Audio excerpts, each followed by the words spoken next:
मनरेगा को जिस तरह से नामांतरण कर परिवर्तन किया गया, हम पूरे बिहार में आंदोलन करेंगे। बेगूसराय और मधुबनी से कर चुके हैं। महात्मा गांधी राष्ट्रीय ग्रामीण रोजगार गारंटी योजना मजदूरों को 100 दिन के कामों का अधिकार दी थी। अब हर कपड़ा बनेगा चमचमाता डिप क्लीन के साथ।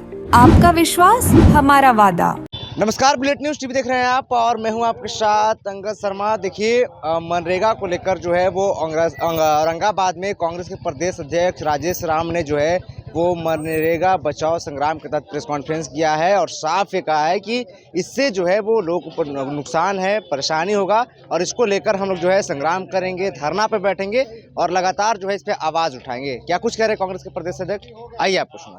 इलेक्ट्रॉनिक्स मीडिया एवं छायाकार, मैं सबके प्रति आभार प्रकट करता हूं, धन्यवाद देता हूं कि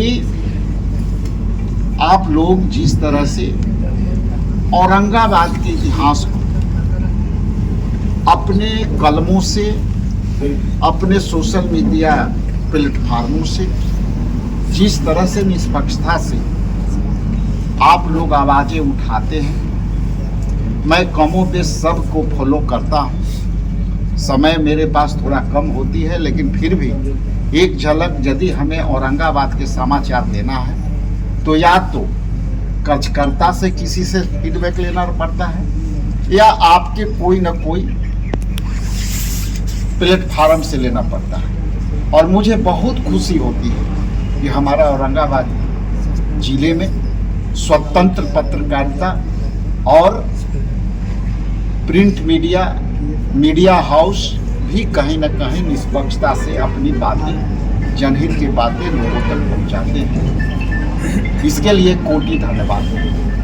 मैं आज के विषय में आप लोग को इसलिए तकलीफ दिया कि आप जैसा कि जानते हैं कि पिछले लोकसभा के सेशना अवधि के समापन के पश्चात जिस तरह से सदन में एक विधेयक लाई गई और वो विधेयक केंद्र सरकार के माननीय नरेंद्र मोदी जी के सरकार ने वो विधेयक लाई और वो विधेयक में आंशिक संशोधन नहीं करते हुए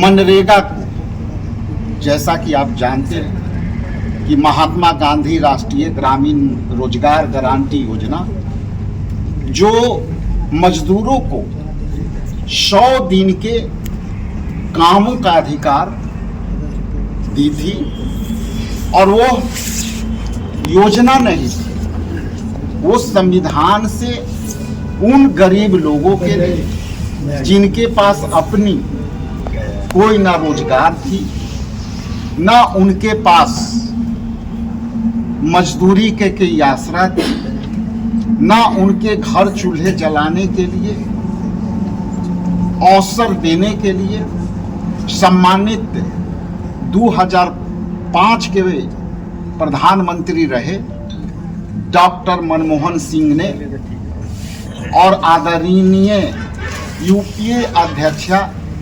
श्रीमती सोनिया गांधी के नेतृत्व वाली सरकार ने ये बहुत बड़ी योजना लाई जो गरीबों के लिए थी।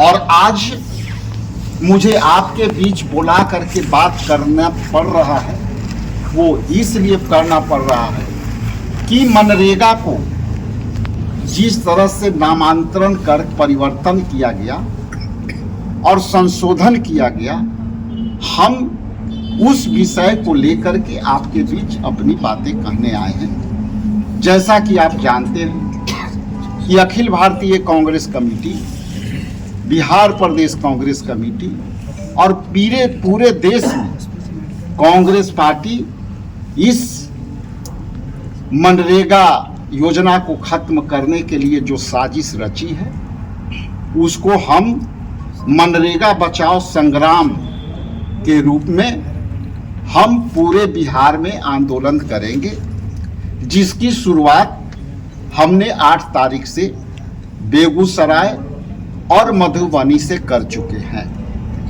अब ये सवाल उठता है कि ये मनरेगा का नाम परिवर्तन के पीछे बीजेपी ने एक तीर से तीन शिकार किया। और पहला कि बापू के विचारधारा को मारना चाहती है, जो बापू ने सत्य अहिंसा के रास्ते चलकर 1947 में आजादी के लड़ाई लड़े और अंग्रेजों के जिस तरह से यहां भगाए, और आज उन्हीं के विचारधारा पर पूरा देश सत्य अहिंसा पर चलता है। इसलिए बापू के विचारधारा से घबराते हुए बापू के नामों के इतिहास से हटाने के लिए ये मनरेगा का नाम परिवर्तित किया गया। दूसरा कि गॉडसेवादी विचारधारा, और गॉडसेवादी विचारधारा आरएसएस का विचारधारा हमेशा से आप देखते होंगे कि आरएसएस ने जिस तरह से और गॉडसे ने जिस तरह से बापू के हत्या की, इसलिए बापू के विचारों को खत्म करते हुए गॉडसे के विचारधारा लाना चाहती है। तीसरा जो और महत्वपूर्ण, हम जानते हैं कि आप एक सवाल जरूर करेंगे, वो सवाल का जवाब मैं पहले दे देता। आप कहेंगे कि आपकी सरकार तो 100 दिन की गारंटियां दी थी, लेकिन आपका सवाल ये आएगा कि 125 दिन अवधि की गई, तब क्यों आपत्ति है? तो बिल्कुल मेरे को आपत्ति है। इस बात को लेकर के आपत्ति है कि आपने मनरेगा को नाम तो परिवर्तन कर दिया, लेकिन आप उस बिल के माध्यम से ये स्पष्ट कर दिया कि राज्य सरकार के कोई भी अधिकार नहीं होगी, और राज्य सरकार जो है इसमें उनकी अधिकार को खत्म करते हुए केंद्र सरकार ने उस विधेयक के माध्यम से वो अपना अधिकार सुरक्षित रखा। दूसरा जो उसमें सबसे अहम है कि स्विच ऑफ करने का अधिकार भी सुरक्षित रखा है। सर, पश्चिम बंगाल में ईडी के रेड को लेकर क्या कहिएगा सर? देखिए, जब जब सरकार डरती है, जब जब सरकार कमजोर दिखती है, जिस राज्य में सरकार अपनी कमजोरी को पाती है वहाँ इस तरह का कृत्य करती है। आप देखेंगे कि राजस्थान में भी जब गहलोत जी की सरकार थी तो वहाँ भी ईडी के छापे पड़े थे, ठीक चुनाव के पीछे। इसके बाद छत्तीसगढ़ में हमारी सरकार थी भूपेश बघेल में, जब हुआ चुनाव के बीच में भी रेड पड़े ईडी के, सीबीआई के। इसके बाद आप देखेंगे कि कई बार बिहार में भी इस तरह का कृत्य हो रहा है, और आने वाला समय में पिछले बार भी देखे होंगे आप कि कई जब जब चुनाव होंगे इस तरह की घटना घटती है।